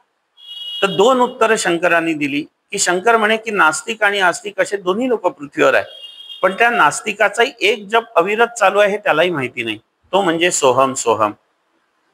रामदास स्वामींनी म्हटलेला दासबोधात, धरिता सो सांडिता हम, ऐसा चाले सोहम सोहम. म्हणजे श्वास घेताना जर शांत चित्तांनी त्याचा स्वर ऐकला तर तो सो सारखाच आवाज येतो, आणि श्वास जेव्हा सोडतो त्याचा हम सारखाच आवाज येतो. मग हा अविरत जप चालू आहे, मग याचा फायदा मिळणारच आहे, कारण कर्माचं परिणाम आहे. म्हणून नास्तिक आहे, नंबर 2 करतो, मोठमोठे बंगले होतात, जप चालूच आहे ना, शंकराचा आशीर्वाद आहे. हा झाला एक विषय. दुसरा विषय एक झाला की पार्वतीने विचारलं की सगळे रोगराई आणि ही सगळे स्वरांच्या माध्यमातून, तर हे सगळे ठीक व्हायला पाहिजे. कशाचा आवाज येतो? हा, तर हे ठीक व्हायला पाहिजे. मग शंकरांनी पुन्हा उत्तर दिलं की शरीर पोषणार्थ आपण आहार घेतो, तसा नाडी पोषणार्थ पण 3 गोष्टी सांगितल्या. की इडा नाडी जर आपली पुष्ट नसेल, पोषक नसेल, तर ती पुष्ट करण्याकरता, प्रभुत्व त्याचं वाढवण्याकरता घृत म्हणजे तूप याचं सेवन सांगितलं की त्यांनी इडेचं पोषण होतं. त्याच्यानंतर मध याच्या सेवनाने पिंगळेचं पोषण होतं. आणि काश्मीरोद्भवानी म्हटलंय, पण आता काश्मीरला तर आपण जाणार नाही, मग डाळिंब लक्षात ठेवायचं फक्त, की डाळिंबाच्या सेवनाने आपली सुषुम्ना शुद्ध होते. मग आता नुसते हे 3 गोष्टी आहारात आहेत का आपल्या? आपण तूप खातो का? 1 चमचा तरी शुद्ध तूप? तर नाही. आपण रोज मधाचं सेवन करतो का? नाही. आपण डाळिंब आजारी पडली की जाणतो आहे ना, एरवी आणत नाही. मग या 3 गोष्टींचा आहारामध्ये तुम्ही करा. मग याचा फायदा काय?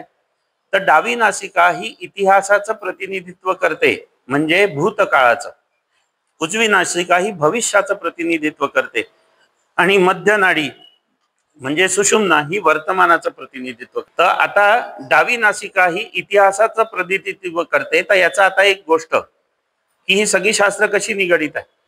कार्यसिद्धीचं प्रतिनिधित्व सुद्धा ही डावी नासिका करते, आणि इच्छाशक्तीचं प्रतिनिधित्व ही उजवी नासिका करते. मग आता काही ज्योतिष सांगतात कार्यसिद्धी मिळायची आहे, पहिल्यांदा डावं पाय घराच्या बाहेर टाका, डावं पाऊल, डावी नासिका सुरू आहे का बघा, कार्यात यश मिळेल. इच्छा पूर्ण व्हायची आहे, उजवी नासिका सुरू असताना बाहेर पडा, इच्छापूर्ती होते. हे कशाचं आहे? सगळी शास्त्र आपल्या प्राणायाम या स्वर विज्ञानाशी निगडित आहे. आता एक लक्षात घ्या, तर 2 प्रकारचे लोक आपल्याला मिळतात बघा. की एक असतो हा वारंवार इतिहासाच्या याच्यात रममान असतो, म्हणजे जुनं आठवत असतं त्याला, हे कसे माझ्याशी वागले, हे का माझ्याशी असे वागले, त्यांनी तो वर्तमान खराब करत असतो. काही लोक असे असतात जे फक्त भविष्याची चिंता करतात, कसं होईल पुढे, मुलांचं कसं होईल, याचं कसं होईल. म्हणजे या दोन्ही विचारांनी तुमचं वर्तमान खराब होत असतं. तर या नाडीचं पोषण जर आपण केलं तर फक्त वर्तमानात जगायला लागतो आपण. नाडी पोषण झाली तर याच्या करताही एक पुन्हा प्रक्रिया सांगितली आहे की मॉनिटरिंग करा, आपण कोणत्या प्रकारात मोडतो. सकाळी 6ला उठल्यानंतर रात्री 6 पर्यंत 1.5 तासांनी नासिका चेंज होतात. एकदा इडा चालते, एकदा पिंगळा चालते. तर ती बरोबर चालते आहे का, 1.5 तासांनी नासिका चेक करून लिहून ठेवायची. या 2च्या ट्रान्झिट पिरियड मध्ये सुषुम्ना नाडी चालते, ती पण लिहून ठेवायची. दिवसभरात जर तुमचा इडेचा प्रभाव जास्ती असेल तर 100% तुम्ही इतिहासाचा विचार करत घडलेल्या गोष्टी गोंजारणारे व्यक्ती असाल, आणि जर पिंगळा सुरू असेल दिवसभर तर पूर्ण भविष्याचा. हे आहे स्वर विज्ञान. मग याच्या माध्यमातून आपल्याला रोग कसे बरे करतात. समजा आपल्याला ताप आलाय, तेव्हा नासिका चेक करायची. जे ताप आला असताना जी नाडी सुरू आहे ती बंद करून दुसरी चालू बंद केली तर ताप, टेम्परेचर कमी होतं. हे बीपीलाही लागू पडतं. खूप सारे रोग आपल्याला फक्त नाडीच्या साह्याने दुरुस्त करता येतात. मूल आधार चक्र झालं, मूळ तिथे होतो आपण, तिथून पुढचं चक्र स्वाधिष्ठान चक्र. स्वाधिष्ठान चक्राचा संबंध हा संतुलनाशी आहे, शरीर आणि मन आहे ना. आता जे पाय हलवत राहणारे असतात ना लोक, खुर्चीत एका स्वस्थ बसू शकत नाही, सतत काहीतरी हालत असतं त्यांचं, एका जागी बसत नाही, 2 मिनिटं इथे 2 मिनिटं तिथे. आपण पाहताना ते दुसरीकडे पाहतात, बरोबर आहे. आपल्याशी बोलताना तो आपल्या नजरेला नजर भिडवत नाही, तो इकडे तिकडे पाहत. हे अस्थिरतेचं लक्षण आहे. स्थिरता आणि संतुलन या लोकांमध्ये नसतं. ज्या लोकांना 7-7, 8-8 वर्ष मुलबाळ होत नाही, त्यांचं स्वाधिष्ठान चक्र अशुद्ध आहे समजायचं. सगळ्या प्रकारच्या या गोष्टी याचा जनन ग्रंथीशी संबंध आहे स्वाधिष्ठान चक्राचा. हे जर शुद्ध ठेवलं तर मूल बाळ व्हायला सोपं जातं. मग त्याचं बीजाक्षर आता त्या खोलात जाऊ नये. त्याचं पुढचं चक्र मणिपूर चक्र. मणिपूर चक्र याचा शक्तिशाली आहे, मी ताकदवान आहे, मी धैर्यवान आहे, ही भावनाच त्या व्यक्तीमध्ये नसते. मग धैर्यवानाची व्याख्या योगशास्त्रात काय सांगितली आहे की फाईट ऑर फ्लाईट हा निर्णय जर तुम्ही क्षणात घेऊ शकत असाल तर तुम्ही धैर्यवान. आपल्या ताकद नाही आहे, एखादं संकट आलं मुजऱ्या करायच्या, लढायच्या, काही अर्थ नाही.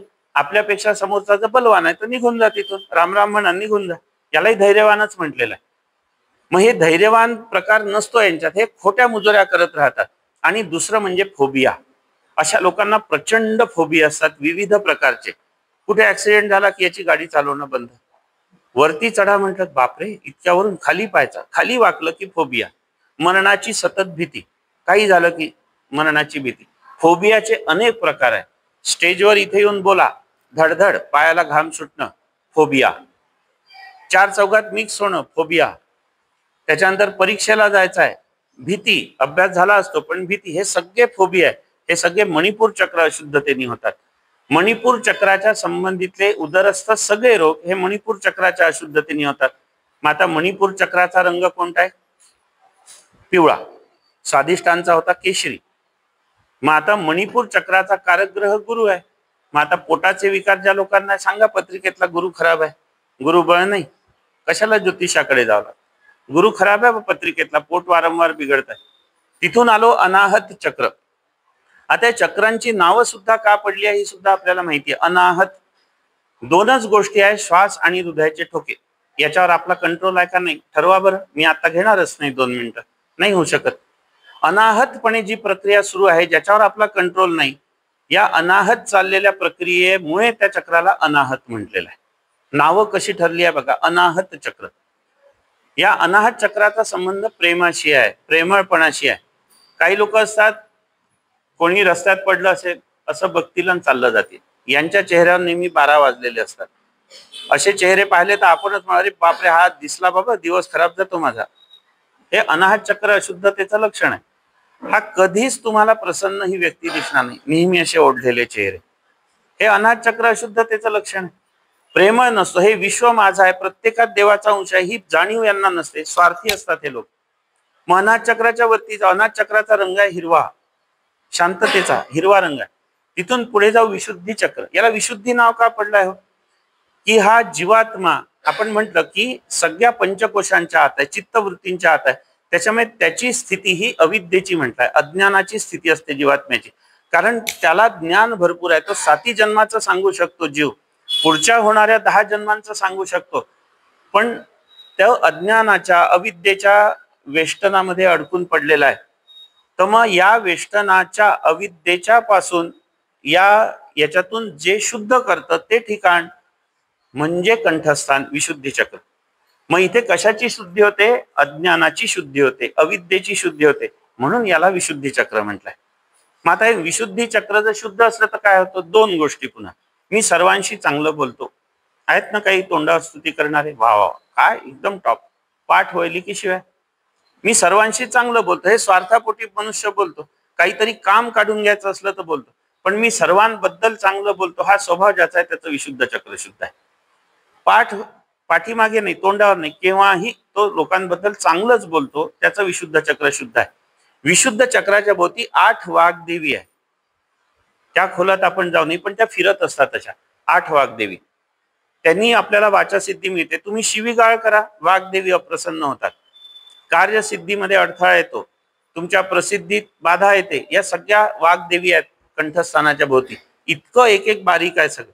तिथून वरती आलो आज्ञा चक्रावर. याला आज्ञा चक्र का म्हटलेलं आहे? आता विशुद्धी चक्राला काय झालं? शुद्धता झाली. जीवात्म्याला लक्षात आलं, त्याचं अज्ञान दूर झालं की मला ही आज्ञा देणारा कोणीतरी परमात्मा आहे. आणि ती आज्ञा कुठून येते? इथून. ही अनुभूती त्याला कुठे होते? तर आज्ञा चक्रावर. ही आज्ञा त्याला देणारं कोणीतरी आहे, ही अनुभूती त्याला ज्या ठिकाणी येते म्हणून त्याला आज्ञाचक्र म्हटलेलं आहे. ते ठिकाण आहे आपलं भ्रूमध्य. मग इथून वरती आलो सहस्रार. सहस्रार ते भ्रूमध्य ही ब्रह्मांडाची पोकळी आहे. मी द्रष्टा आहे ही भावना जिथे आपल्या मनात तयार होते ते ठिकाण म्हणजे सहस्रार चक्र. विशुद्ध चक्राचा रंग आकाशी, आज्ञा चक्राचा रंग निळा आणि सहस्राराचा रंग जांभळा. हे अगदी संक्षिप्त स्वरूपामध्ये याचं वर्णन झालं 7 चक्रांचं. लम वम रम यम हम ओम आणि मौन. मग आता तिथे मौन जरी सांगितलंय तर काही चक्र साधनेमध्ये शिव आणि शक्तीची उपासना सांगितलाय. हम सहा सो हम हा जप सांगितलाय. हा का सांगितलाय की प्रत्येक मनुष्य स्त्री असो की पुरुष तो अर्ध नारी नटेश्वरच आहे. आता तुम्ही बघा, हे तुम्ही वाचलेलं आहे की आपल्या शरीराचे 2 भाग सारखे नसतात. 2 कान सारख्या आकाराचे नाही, 2 डोळे सारखे नाही, हाताची लांबी सुद्धा फरक असू शकते. याचं कारणच आहे की आपण प्रत्येक स्त्री असो की पुरुष आपण अर्ध नारी नटेश्वर आहे. उजव्या साईडला शिवाचा प्रभाव आहे, डाव्या साईडला हा शक्तीचा प्रभाव आहे. शिव म्हणजे सूर्य, शक्ती म्हणजे चंद्र. मग आता बघा, काही पुरुषांमध्ये स्त्री सारखे वागणारे असतात, मग त्यांच्या स्त्रीचा प्रभाव जास्ती असतो. आणि काही स्त्रियाही असतात ज्या आपण एकदम टॉमबॉय म्हणतो नवीन भाषेत, त्या मुलासारख्या वागतात, त्यांच्यात पुरुषत्व जास्ती असतं. म्हणजे प्रत्येक व्यक्तीमध्ये शिव आणि शक्ती ही आहे. पण त्या शिवशक्तीचं मिलन हे पुढे समाधी अवस्थेकडे जायला मिळतं. या सगळ्या देहाचं भान विसरून आपण वरती वरती स्वतःला नेतो. हा एक एक टप्पा सांगितलाय समाधी मार्गाकडे जायचा. मग आता हे सगळं झाल्यानंतर एक कोणता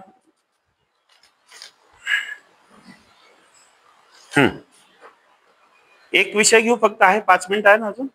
एक छोटासा, कृष्णाने गीतेमध्ये अपाने जिव्हती प्राणा प्राणापानम तथा परे म्हणजे 4थ्या साधारण अध्यायातला 29वा हा श्लोक आहे.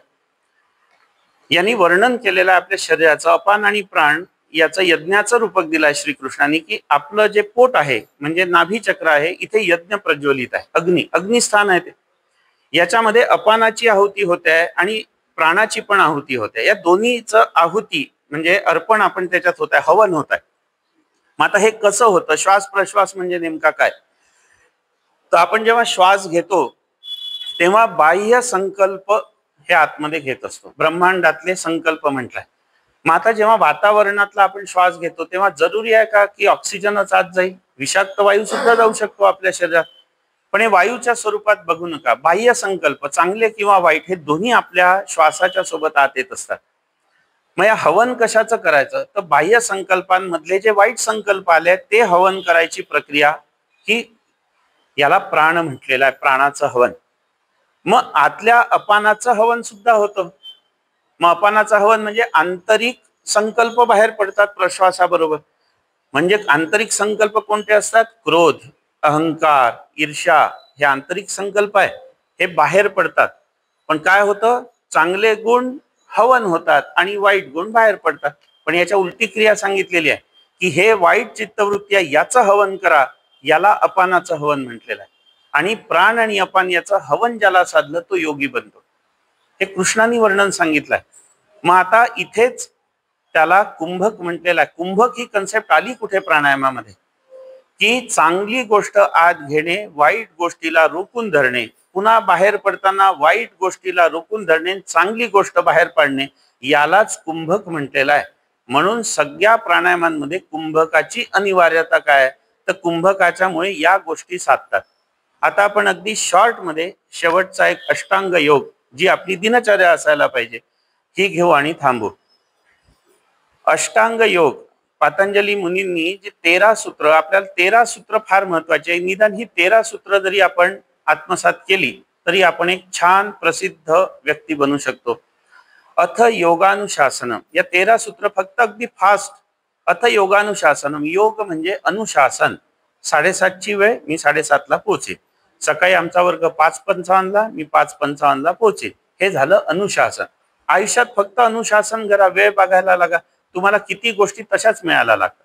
योग म्हणजे अनुशासन. योगश्चित्तवृत्ती निरोध हा दुसरं सूत्र सांगितलं. चित्तवृत्तींचा निरोध करणं योग, योगाच्या माध्यमातून या सगळ्या चित्तवृत्तींना थांबवू शकतो, थोपवू शकतो, हे दुसरं सूत्र सांगितलं. तिसरं सूत्र आहे यम नियम आसन प्राणायाम प्रत्याहार धारणा ध्यान समाधी हो अष्टावंगानी, हे अष्टांग योगाचं सूत्र सांगितलंय. पहिलं अंग आहे यम. यम हे समाज स्वास्थ्या करताय, नियम हे स्वतः करतायत. तिसरं अंग सांगितलेलं आहे आसन. आसन पुन्हा शरीरात शिथिलता आणण्याकरता. चौथं आहे प्राणायाम. प्राणायामाने श्वास आणि मन याच्यात स्थिरता येते. पाचवं अंग सांगितलंय प्रत्याहार. प्रत्याहार म्हणजे विषय सुखांना, इंद्रिय सुखांना दूर ठेवणं, याचा संग्रह दूर ठेवणं. आपलं जे मन आहे, या मनामध्ये इतक्या गोष्टींचा साठा आहे. आता याचं उदाहरण दिलं जातं की एखाद्या गावाला आपण निघालो, आपल्याला किलोमीटर माहित नाही, कोणतं गाव आहे माहित नाही, अचानक एकदम सुगंध येतो एखाद्या वनस्पतीचा, आहा काय सुंदर वास आला, नाकानी आपण ती अनुभवतो, पण ती क्रिया ही मेंदूमध्ये संग्रहित होते. यवतमाळातलंच उदाहरण गुप्ताचा आलूबोंडा. आपण पुण्याला जरी गेलो 3-3, 4-4 वर्ष, कोणाकडे आलूबोंडा, अरे बापरे आलूबोंडा, तर तो का बरं येते ती चव आतमध्ये, मेंदू संवेदना पाठवतो ना, त्या चवीची चव थोडी घेत असतो आपण, पण मेंदू संवेदना पाठवतो. डोळ्यांनी एखादं छान ठिकाण आपण बघितलं असतं, 8-10 वर्षांनी पुन्हा त्या रस्त्याला निघालो, पटकन संवेद इथे ते ठिकाण होतं. हे का होतं? 10-10, 12-12 वर्ष जुन्या घटना आपल्या मेंदूत का आहेत? तर इंद्रिय सुख, ज्याला विषय सुख म्हटलंय, या सगळ्या गोष्टी या स्मृती रूपाने आपल्याला डोक्यामध्ये साचलेल्या आहेत, आणि या दूर केल्याशिवाय तुम्ही अंतरंग साधनेतच जाऊ शकत नाही. म्हणून आसन प्राणायामाच्या वर महत्वाचं अंग सांगितलंय प्रत्याहार. तुम्ही कितीही अंग लवचिक करा, कितीही ध्यान शांत बसा, किती प्राणायामात तज्ञ व्हा, तुम्हाला अंतरंग सांगेत गती येत नाही जिथपर्यंत तुमचं हे मन रिकामं होत नाही, म्हणजे प्रत्याहार साधत नाही. प्रत्याहाराच्या नंतर धारणा ध्यान समाधी, याचं मगाशी आपण वर्णन ऐकलं, ते चित्ताला एका ठिकाणी बांधणं वगैरे सगळं. मग पुढे यमाची उपांग सांगितली आहे. अहिंसा, सत्य, अस्तेय, ब्रह्मचर्य, अपरिग्रह, यमहा, ही यमाची उपांग सांगितली आहे. की आपण नागरिक शास्त्राचा अभ्यास केला, थोडा का होईना केलाय, की मी समाजाचा घटक आहे, तेवढंच वाक्य आता लक्षात आहे माझ्या. पण तर समाजाचे आपण घटक आहे. समाज आजूबाजूचं वातावरण स्वस्थ असेल तर परिणाम स्वरूप मी स्वस्थ राहतो, एवढं मला माहिती आहे. मग यम म्हणजे समाज स्वस्थ राहण्याकरता काय? अहिंसा, सत्य, अस्तेय, ब्रह्मचर्य, अपरिग्रह. अहिंसा म्हणजे प्रत्यक्षात खुपसणे, एवढीच हिंसा नाही, कायिक, वाचिक, मानसिक, तिन्ही प्रकारच्या हिंसा न करणे, याला अहिंसा म्हटलेलं आहे.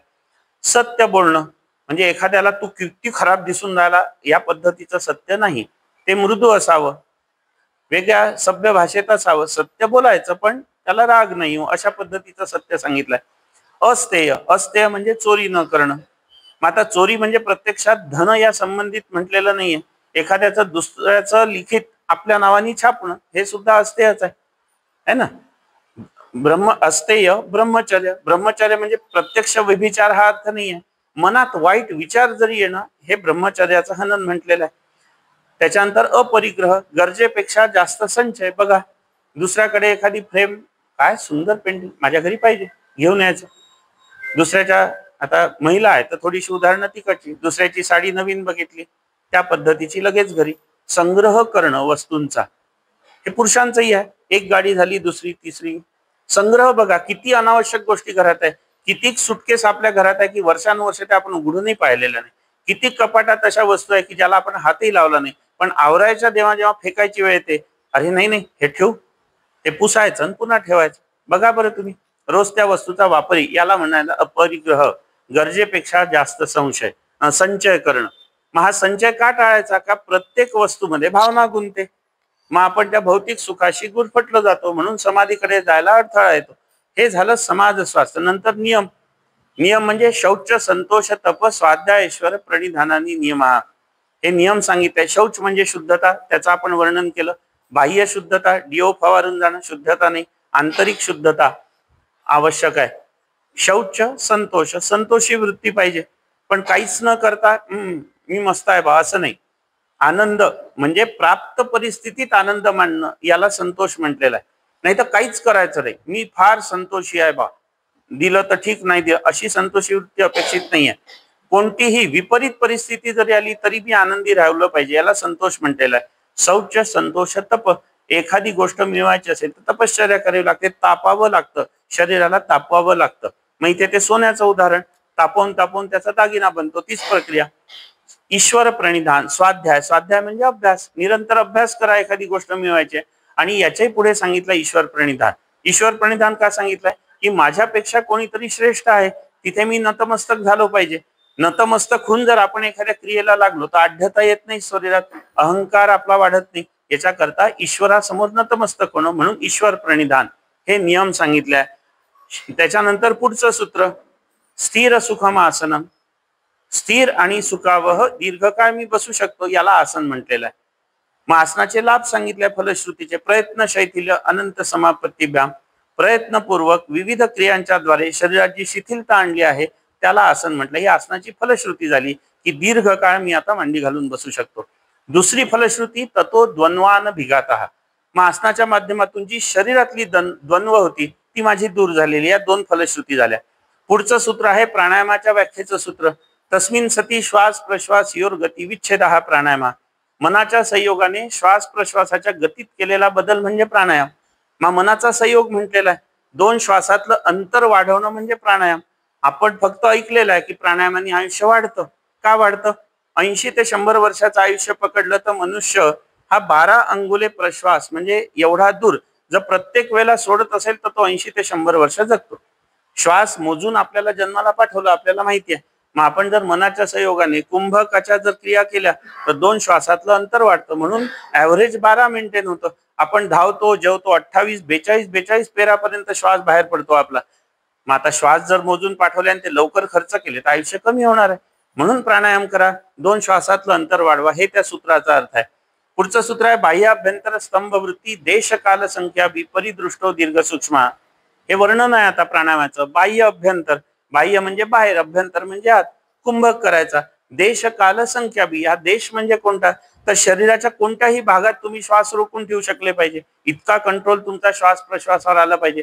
संख्या म्हणजे दीर्घ काळ तुम्ही त्या आवर्तन करू शकले पाहिजे. संख्या आणि काळ म्हणजे दीर्घ काळ. मग तो कसा असावा? सूक्ष्म किंवा दीर्घ.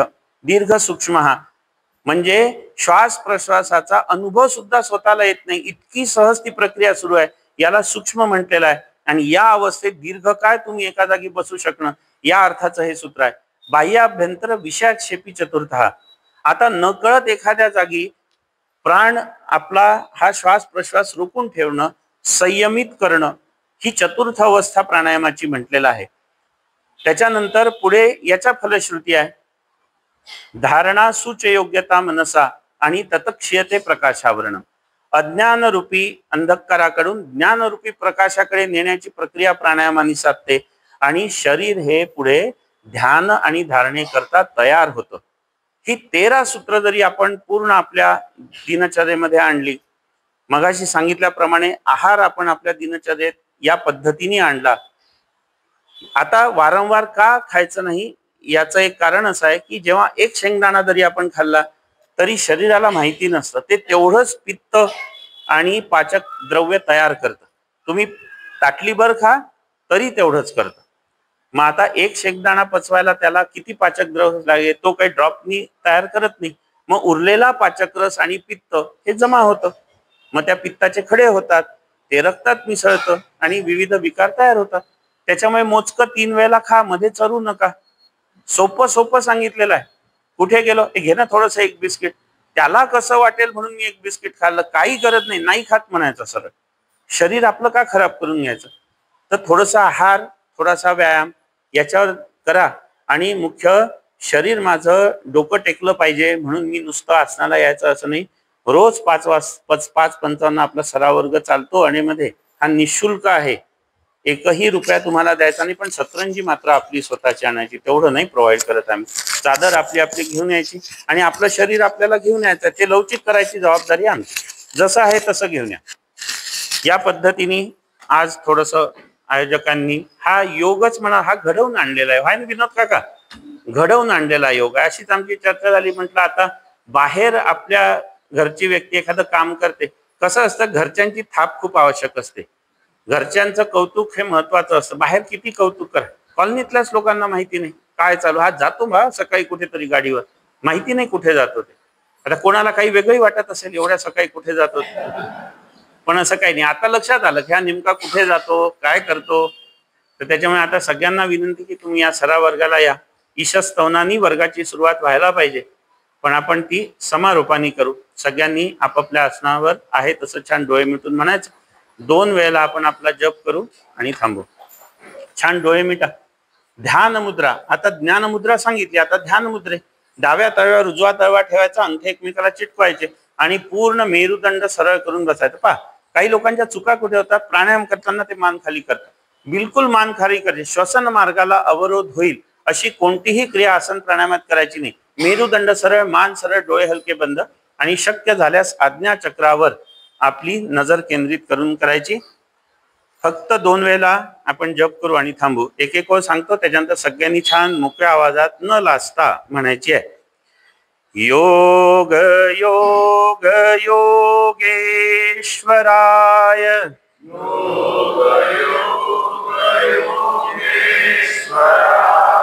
भूत भूत भूतेश्वराय,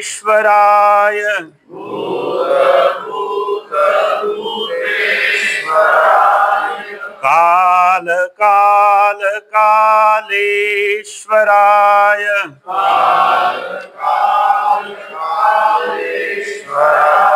शिव शिव सर्वेश्वराय,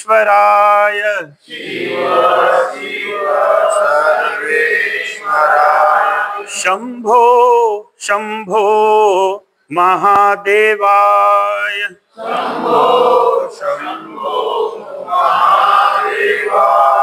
थोडासा 2-3 वेळेला या आदि योगाचा एक गजर पण आपल्याला सोबत करायचा. एक एक ओळ सांगतो, नंतर म्हणायचं. शिव हर शंकर नमामि शंकर, शिव शंकर शंभो,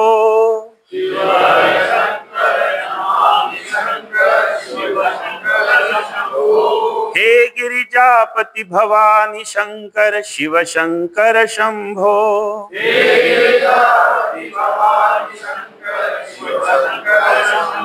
शिव हर शंकर नमामि शंकर, शिव शंकर शंभो,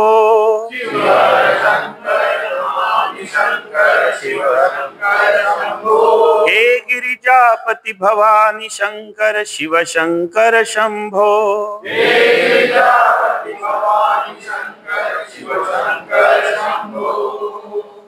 स्वामीजींच्या एका संदेशाने आपण हा थांबू. समाधानाय सौख्याय निरोगत्वाय जीवने योगमेवाभ्यसेत प्राज्ञः यथाशक्ती निरंतरम. हा संकल्प करायचा, हे स्वामी महाराज जीवनात समाधान, सुख आणि निरोगत्व प्राप्त होण्याकरता यथाशक्ती का होईना निरंतर योगाभ्यास करेल, अशी मला प्रेरणा तथा शक्ती प्रदान करा. चला, सगळ्यांनी ऐकून घेतलं, याच्याबद्दल सगळ्यांचे खूप आभार.